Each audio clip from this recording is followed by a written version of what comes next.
Good morning students. हमने बेटा कल पढ़ी थी प्रथम कोटि अभिक्रिया, फर्स्ट ऑर्डर रिएक्शन। और प्रथम कोटि अभिक्रिया के अब हम बात करेंगे ग्राफीय निरूपण की, कि फर्स्ट ऑर्डर रिएक्शन के लिए वो कैसे कैसे ग्राफ पूछता है, किस किस के बीच में पूछता है, कैसे कैसे खींचेंगे। तो आज हम बात करेंगे सबसे पहले प्रथम कोटि अभिक्रिया का ग्राफीय निरूपण। ग्राफीय निरूपण फर्स्ट ऑर्डर रिएक्शन के लिए कर्व प्रोजेक्शन। बेटे हमने जो कल फैक्टर पढ़ा था वो क्या था कि 1 = 2.303 upon T log of r0 upon r, या टी समय पे सांद्रता के लिए हम इसको आर टी भी लिख सकता हूँ। टी समय पे सांद्रता के लिए इसको क्या लिखा जा सकता है, आर टी भी लिखा जा सकता है। तो यहाँ हम ग्राफीय निरूपण की बात करते हैं। तो ग्राफीय निरूपण की अगर हम बात करें तो देखो, अगर मैं इसको 10 बेस log से e बेस log में कन्वर्ट करूं तो ये आ जाएगा K1 = ln r0 upon r into 1/t।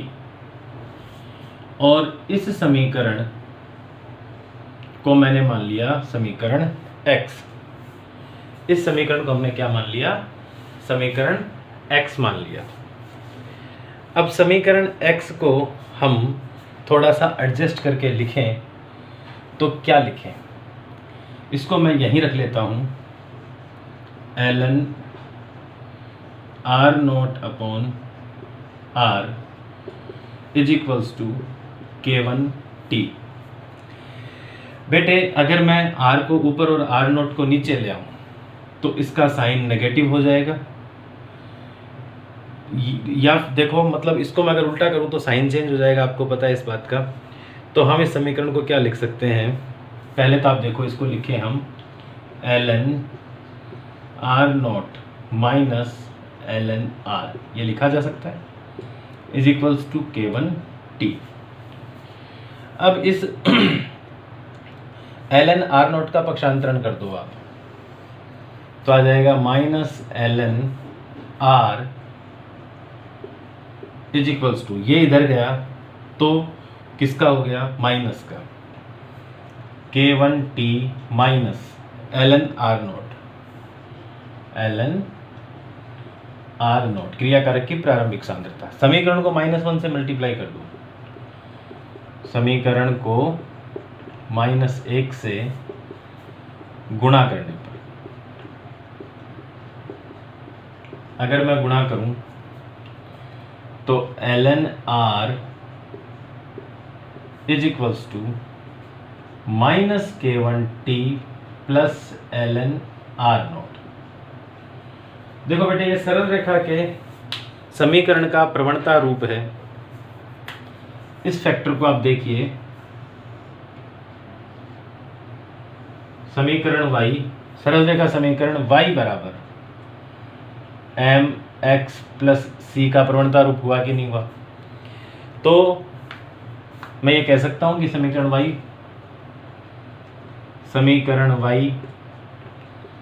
सरल रेखा समीकरण है।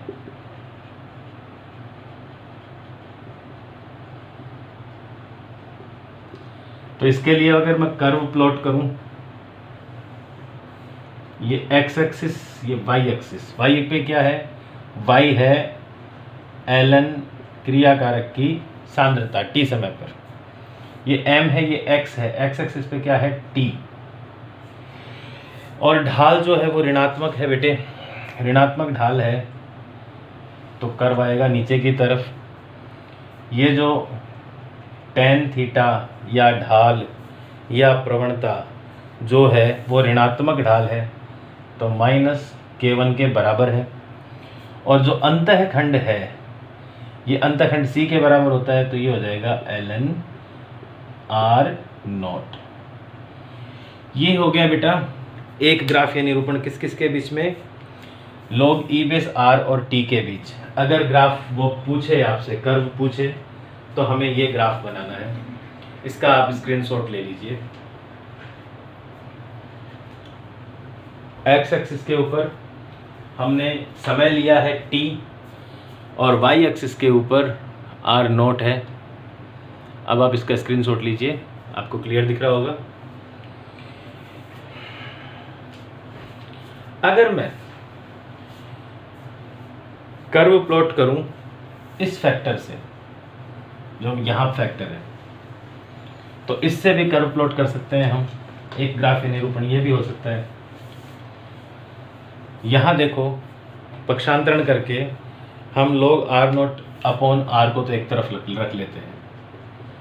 इसे लिखा जा सकता है ना, log R0 upon R। Concentration R0 क्या है, क्रियाकारक की प्रारंभिक सांद्रता, और R क्या है, T समय पर सांद्रता, is equals to K1T। K1 constant है, ये भाग में 2303 चला जाएगा इंटू T। इस फैक्टर को अगर आप देखो, ये भी सरल रेखा समीकरण है। इस समीकरण को भी मैं सरल रेखा समीकरण मान सकता हूं। इसमें ये y है बराबर, ये m है, ये x है, लेकिन c की वैल्यू 0 है। समीकरण एक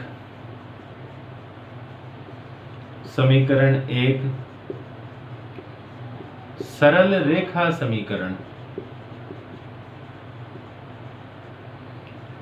का प्रवणता रूप है।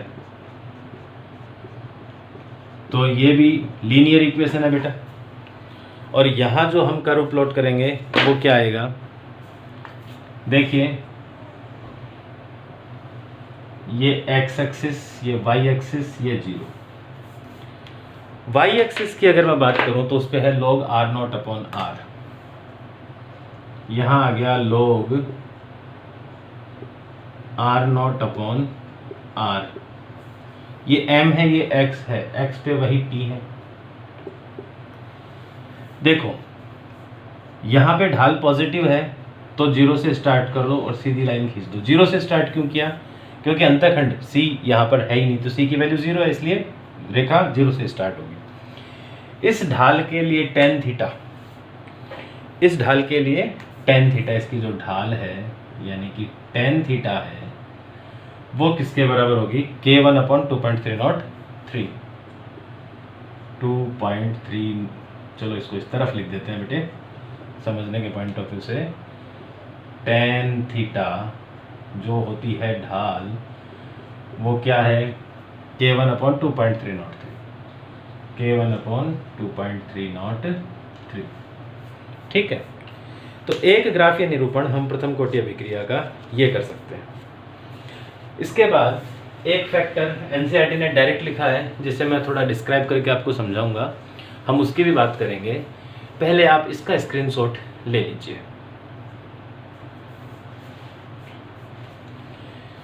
पहले आप स्क्रीनशॉट ले लो इसका।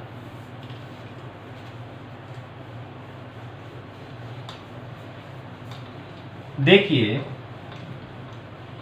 अगर हमें फर्स्ट ऑर्डर रिएक्शन की प्रारंभिक सांद्रता ना भी पता हो, तो भी हम उसके लिए कांस्टेंट K1 की वैल्यू कैलकुलेट कर सकते हैं, और उसे कहते हैं प्रथम कोटि अभिक्रिया का अंतराल समीकरण। प्रथम कोटि अभिक्रिया का अंतराल समीकरण।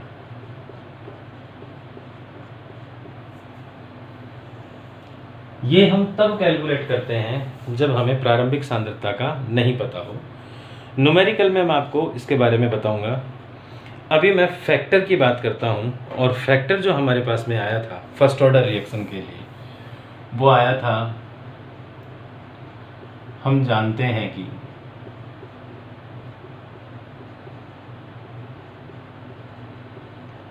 प्रथम कोटि अभिक्रिया के लिए जो K आया था वो क्या आया था बेटा, वो वैल्यू हमारे पास में आई थी 1/T natural log ln R0/R,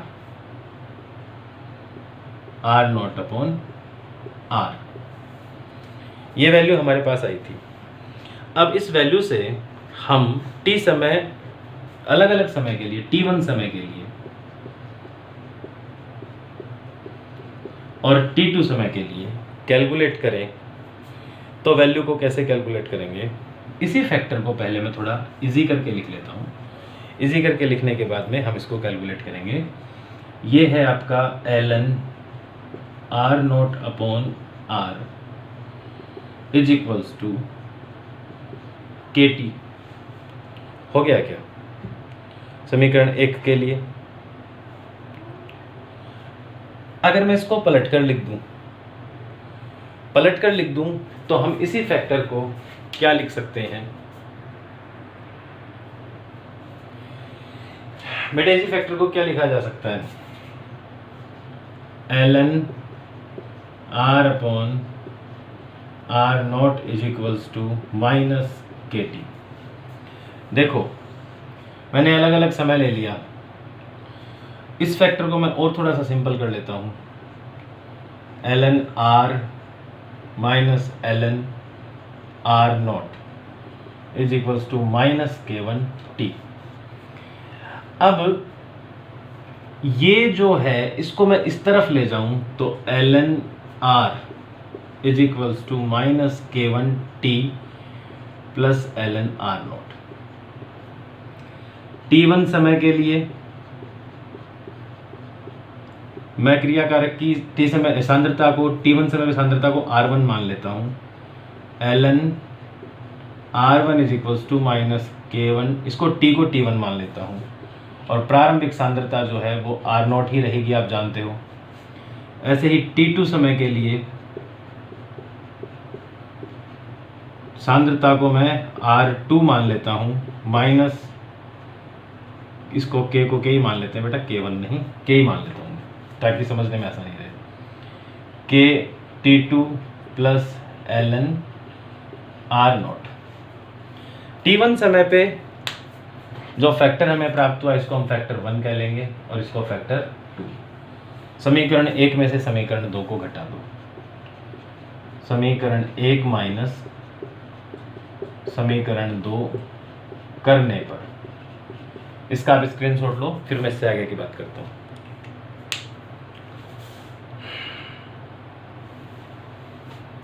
देखिए बेटा,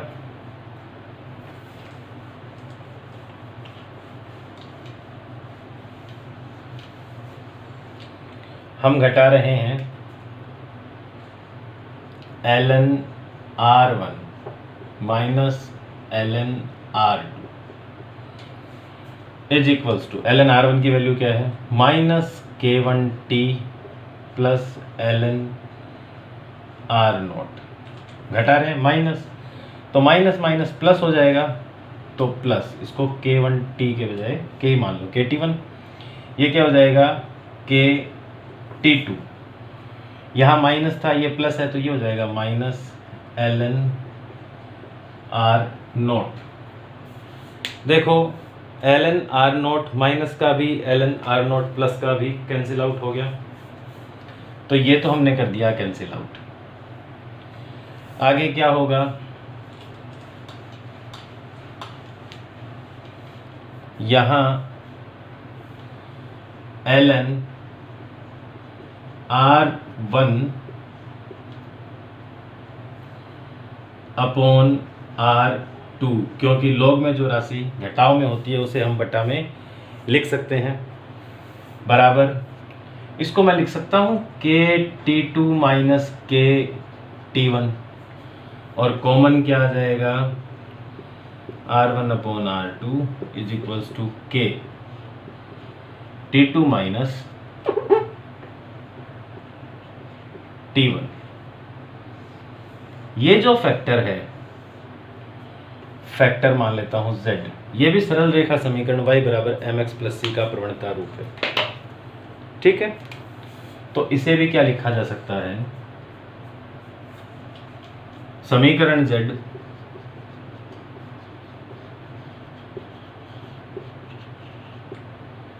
सरल रेखा समीकरण का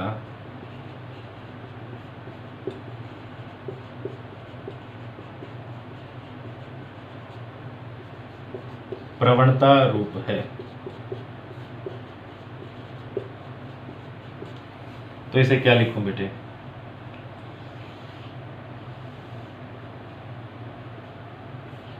y क्या है, ln r1 अपॉन r2, ये m है, ये x है, x क्या है t2 माइनस t1, k की वैल्यू पॉजिटिव है, यहाँ जो tan थीटा है ढाल, उसका मान किसके बराबर है, k के। ये सरल रेखा समीकरण का अंतराल रूप है। इसका भी आप स्क्रीनशॉट ले लो।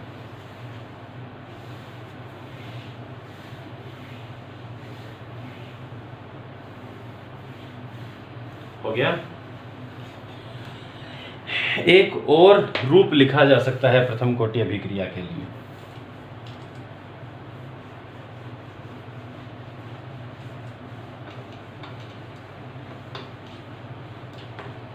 उसकी भी हम बात कर लेते हैं।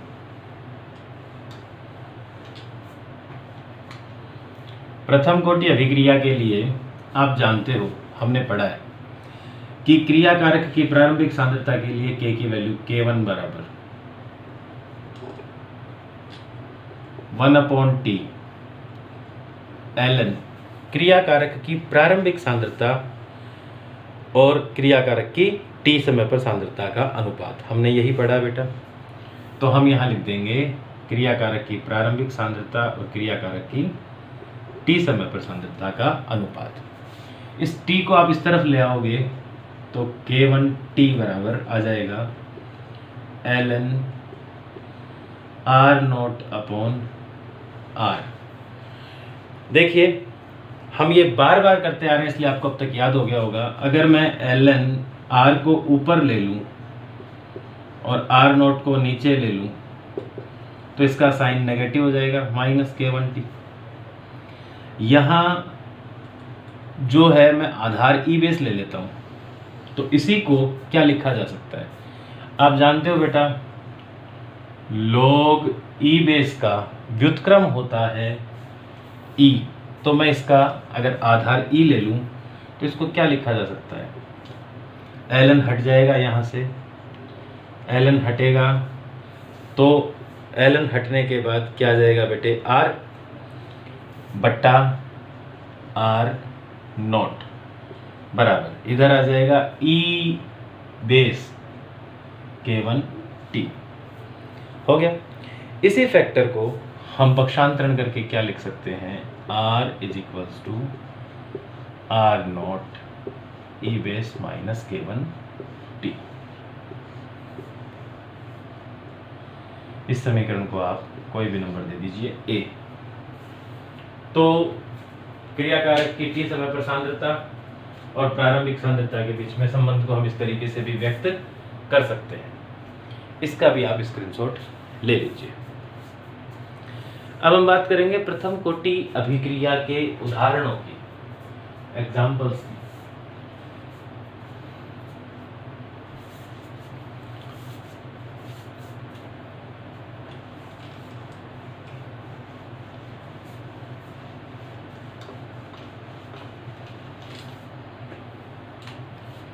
अभिक्रिया के उदाहरण,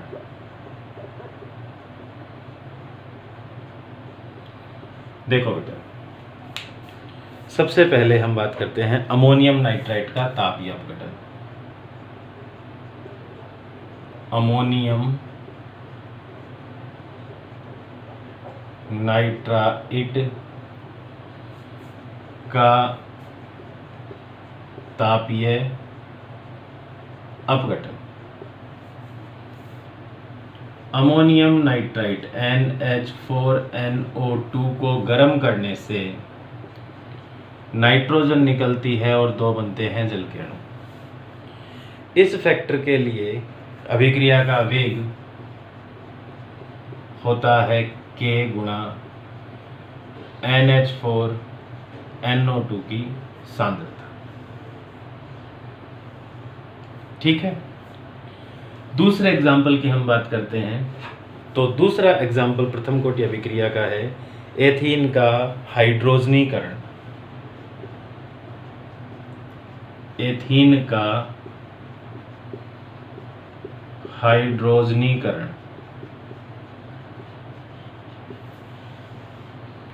एथीन आपका C2H4,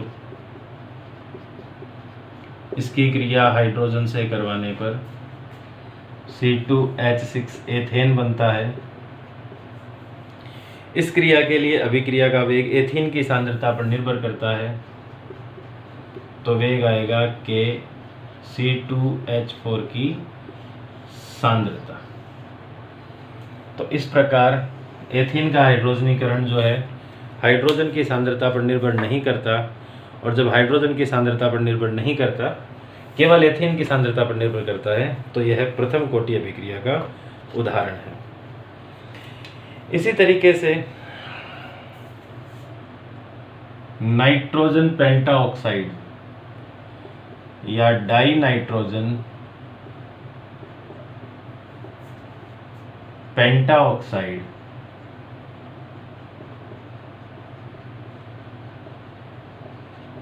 का अपघटन, ये भी प्रथम कोटि अभिक्रिया का उदाहरण है। N2O5 जो होता है वो अपघटित होता है 2 मोल N2O5 के।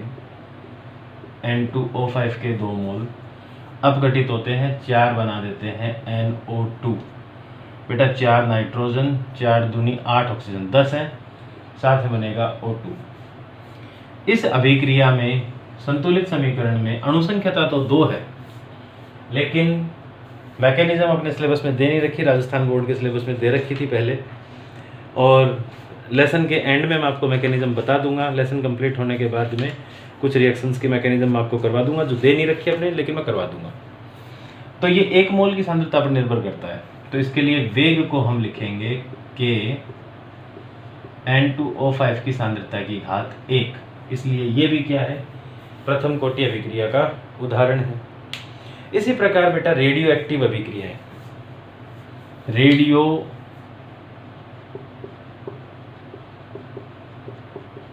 एक्टिव अभिक्रिया, ये भी प्रथम कोटि अभिक्रिया का उदाहरण है। प्रथम कोटि अभिक्रिया के उदाहरण की अगर मैं बात करूं, तो अगर मैं रेडियम ले लूं, तो बेटे 88 नंबर होता है और इसकी द्रव्यमान संख्या 226 होती है। इसके नाभिक, अस्थायी नाभिक का जब विघटन होता है तो इसके विघटन से हीलियम बनता है 2He4। 88 नंबर में से ये निकल गया अल्फा कण, हीलियम का नाभिक अल्फा कण होता है, तो यहाँ बचा 86 नंबर का नाभिक रेडॉन। द्रव्यमान संख्या 4 कम हो गई तो 222, क्योंकि दोनों तरफ परमाणु क्रमांक और द्रव्यमान संख्या का योगफल बराबर होता है रेडियो एक्टिव रिएक्शंस के अंदर, नाभिकीय अभिक्रियाओं में। तो ये याद रखें जब भी क्रिया करें कि दोनों तरफ इनको बराबर रखें। ये बैलेंस हो गया। तो अब आप देखो बेटे, इसके लिए वेग को क्या लिखोगे? वेग को लिखोगे K RA की सांद्रता। तो ये प्रथम कोटि अभिक्रिया के कुछ उदाहरण हैं, इनका भी आप स्क्रीनशॉट ले लो, फिर इससे आगे की हम बात करेंगे। देखो बेटा, एक होती है छद्म प्रथम कोटि अभिक्रिया, उनमें से 2 बोर्ड पे लिखी हुई है, एक की ओर हम बात करेंगे। उदाहरणों के अंदर ये इंपॉर्टेंट है, इसलिए छद्म प्रथम कोटि अभिक्रिया क्या होती है? जिसकी अणुसंख्यता 1 ना हो, जैसे इसकी अणुसंख्यता 2 है, या आणविकता बोल दो, आणविकता 2 है लेकिन कोटि 1 है। यहाँ भी आणविकता 2 है, इथेन और हाइड्रोजन, लेकिन कोटि 1 है। तो वे अभिक्रियाएं जिनके लिए आणविकता 2 हो, 2 नहीं 1 से अधिक हो, मतलब कितने भी हो, 1 से अधिक हो लेकिन कोटि 1 हो, उसे हम कहेंगे छद्म प्रथम कोटि अभिक्रिया। तो 2 उदाहरण तो आपके सामने हैं ही, और एक उदाहरण की बात हम और कर लेते हैं।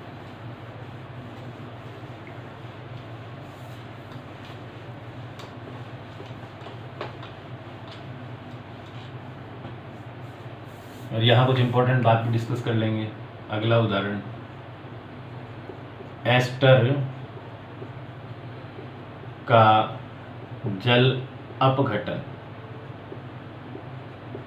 एस्टर का जल अपघटन, एस्टर का जल अपघटन करेंगे, ये हो गया CH3 COO C2H5, ये एथिल एसीटेट है, इथाइल एसीटेट। इसका आपने जल अपघटन किया, आपने लिया है पानी, एक्सिस में ले लिया, आधिक्य में ले लिया, इसका जल अपघटन होगा CH3 COOH बनेगा, C2H5OH बनेगा, CH3 COOH प्लस C2H5OH। ये आपका है एसिटिक एसिड, और ये आपका है एल्कोहल एथेनॉल। इसके लिए रेट ऑफ रिएक्शन मैं क्या लिखूंगा, K या K1 गुणा CH3 COO C2H5 की सांद्रता। यहाँ जो पानी है वो हमने आधिक्य में लिया है बेटा, और आधिक्य में लेने से अभिक्रिया का वेग इस पर निर्भर नहीं करेगा, क्योंकि जब कोई चीज आधिक्य में ली जाती है तो उसकी कोटि शून्य हो जाती है। आधिक्य में क्यों लिया, क्योंकि यहाँ ये माध्यम का काम भी कर रहा है क्रिया कारक के साथ साथ, तो माध्यम का काम कर रहा है इसलिए इसको आधिक्य में लेना पड़ेगा। तो मैं यहाँ लिख देता हूँ ये बात, यहाँ जल आधिक्य में लिया जाता है,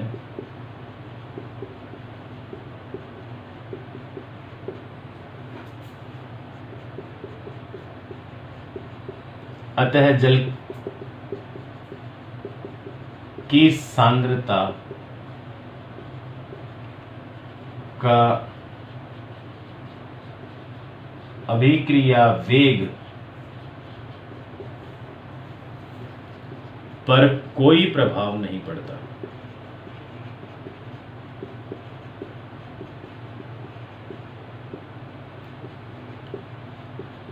तो जो कोटि होती है ना अभिक्रिया की कोटि, वो प्रत्येक क्रिया कारक की कोटि के योगफल के बराबर होती है। इसकी कोटि 1 और इसकी कोटि 0 है, तो 1 + 0 = 1 हो गई। तो मैं क्या कह सकता हूं, अतः ये छद्म प्रथम कोटि की अभिक्रिया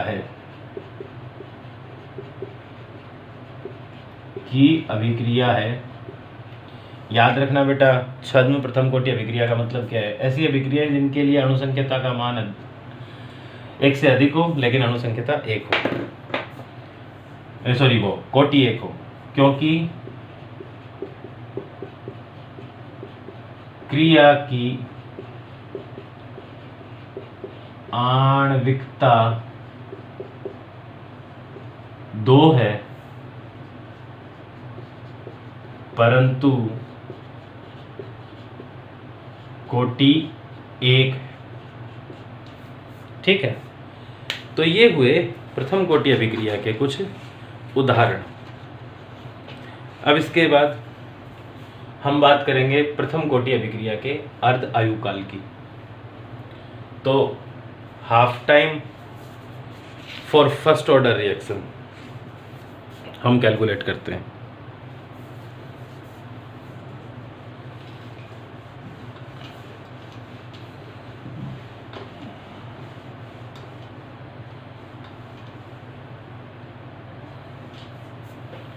प्रथम कोटि अभिक्रिया का अर्ध आयुकाल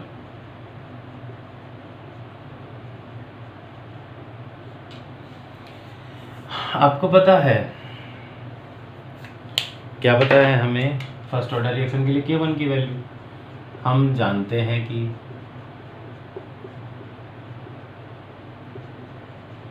क्या जानते हैं बेटा, K या K1 is equals to 2.303 upon T log of R not upon R। R क्या है? T समय पे सांद्रता, और जो T समय पे सांद्रता है वो जब आधी हो जाए तभी तो क्रियाकारक की प्रारंभिक सांद्रता आधी बचेगी, यानी प्रारंभिक सांद्रता की आधी हो जाएगी तभी तो आधी बचेगी। मान लो आपके पास में 100 रुपए थे, वो समय अर्धायुकाल कहलाता है जिसमें आधा अमाउंट बचे 50। तो बेटा ये तो T समय पे सांद्रता है, ये प्रारंभिक सांद्रता है, तो प्रारंभिक सांद्रता 100 है, इसमें से आप क्या घटाओ कि आधा बचे। तो अगर ये R नॉट है तो ये क्या है? आपका R है। तो R इसका 50% हो गया कि नहीं हो गया? तो मैं कह सकता हूँ ना कि अर्धायुकाल वो समय है जिसमें R जो है वो R नॉट का आधा हो जाएगा। तो हम यहाँ क्या कहेंगे,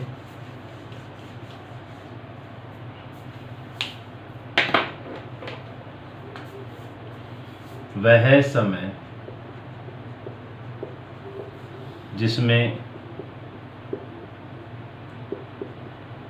क्रियाकारक की सांद्रता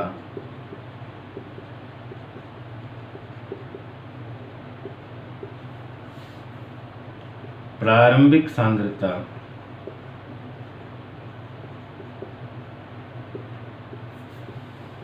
की आधी शेष रहे,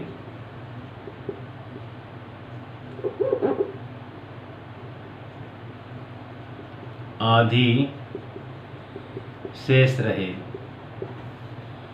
अर्ध आयुकाल कहलाता है।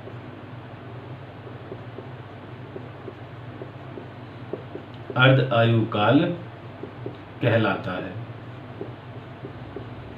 अतः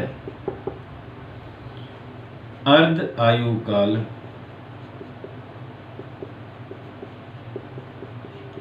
T हाफ पर क्रियाकारक की सांद्रता प्रारंभिक सांद्रता की आधी हो जाएगी।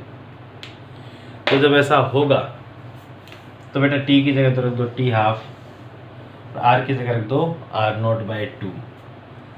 तो K1 बराबर 2.303 अपॉन T की जगह क्या रखोगे? T half log of R not upon R not by 2। 2 को ऊपर भेज दूँ। K1 बराबर 2.303 log of 2 into R not upon R not. ये बाई 2 वाला ऊपर चला गया, तो R नॉट से R नॉट तो बेटे कैंसिल आउट हो गया, और जो log 2 की वैल्यू है वो होती है 0.3010। तो K1 is equals to 2.303 into 0.3010 divided by, नीचे T हाफ भी है यहाँ,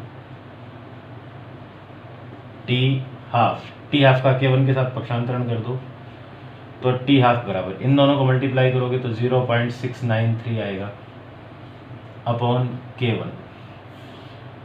K भी कांस्टेंट है और 0.693 भी कांस्टेंट है। तो इसका मतलब ये हुआ कि कंसंट्रेशन क्रियाकारक की प्रारंभिक सांद्रता ऊपर नीचे आपको कहीं भी दिखाई नहीं दे रही। तो मैं क्या कह सकता हूँ कि प्रथम कोटि अभिक्रियाकार द्रव्यकाल क्रियाकारक की प्रारंभिक सांद्रता पर निर्भर नहीं करता। समीकरण X से स्पष्ट है कि प्रथम कोटि अभिक्रिया का अर्ध आयुकाल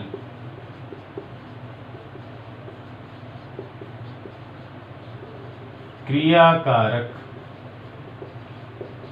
की प्रारंभिक